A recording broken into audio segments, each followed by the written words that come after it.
DS கிரேவால் புக்கில் cash flow ஸ்டேட்மெண்ட்டில் exercise 6 பார்க்கலாம். 2 years balance sheet கொடுத்துருக்காங்க. அதாவது 2019 is current year, 2018 last year. Okay, அதுக்கப்புறம் propose dividends on equity shares சொல்லிட்டு 1,60,000 for last year and 2 lakhs for current year. அதாவது இதுக்கு 1.6 lakhs, இதுக்கு 2 lakhs propose dividend. And interim dividend of 40,000 also was paid அப்படிங்கிறாங்க. Okay, then calculate net profit before tax and extraordinary items.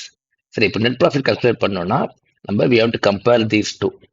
அதாவது basically இது opening, இது closing. ஓகேயா, அதாவது surplus or balance in P&L account, அதுதான் நம்ம கம்பேர் பண்ணுறோம். ஓகே, சரி, ஃபர்ஸ்ட் இஸ் ஷேர் கேபிட்டல்.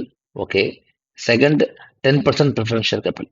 அப்படின்னா 10% டிவிடெண்ட் பே பண்ணியிருப்பாங்க. அப்போ இதில் அட்ஜஸ்ட்மெண்ட்டில் வரும் அது. ஓகே, அதே மாதிரி இந்த இன்ட்ரீம் டிவிடெண்ட் வரும். சரி, இப்போ ஒரு ஐட்டம் பார்க்கலாம். இங்கே எழுதியிருக்கேன் கீழே. ப்ரப்போஸ் டிவிடெண்ட் ஃபார் மார்ச் 2018, அதாவது last year. It will be paid in March 2019. So நம்ம we have to add back. ஓகேயா, ப்ரப்போஸ் டிவிடெண்ட் ஃபார் மார்ச் 2019, அதாவது கரண்ட் இயர். அது it will be paid only next year. அதனால contingent liability தான் இருக்கும் இந்த வருஷம் புக்ஸில், அதனால no effect. Okay, interim dividend 2018 அது it will be debited in March. So we have to add back, அதாவது March 2019. Okay, unpaid dividend, it's only a liability தான். It will be already included in this dividend. Okay, அதனால no adjustment, no effect. Then 10% preference shares, அது கண்டிப்பா March 19ல debit ஆயிருக்கும். So we have to add back. So இந்த மொத்த அட்ஜஸ்ட்மெண்ட்ஸில் பார்த்தீங்கன்னா we have to add this 1,60,000, then this 40,000, then this 60,000. ஓகேயா, so இப்போ நம்ம கம்பேர் பண்ணுறோம். ஸோ ஃபர்ஸ்ட் சர்ப்ளஸ் இன் மார்ச் 2019 P&L அக்கௌண்ட்டில் 7,20,000. தென் இந்த 3 நம்பர்ஸை போட்டாச்சு.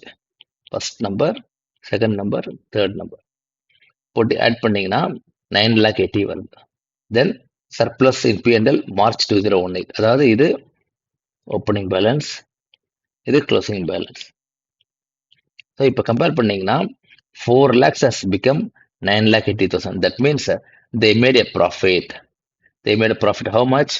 Correct, 5,80,000. ஓகேயா, ஸோ இப்படி தான் ஸ்டேட்மெண்ட் ஆஃப் ப்ராஃபிட் கால்குலேஷன் பண்ணணும். இது கேஷ் ஃப்ளோ ஸ்டேட்மெண்ட்டில் ஒரு சம்.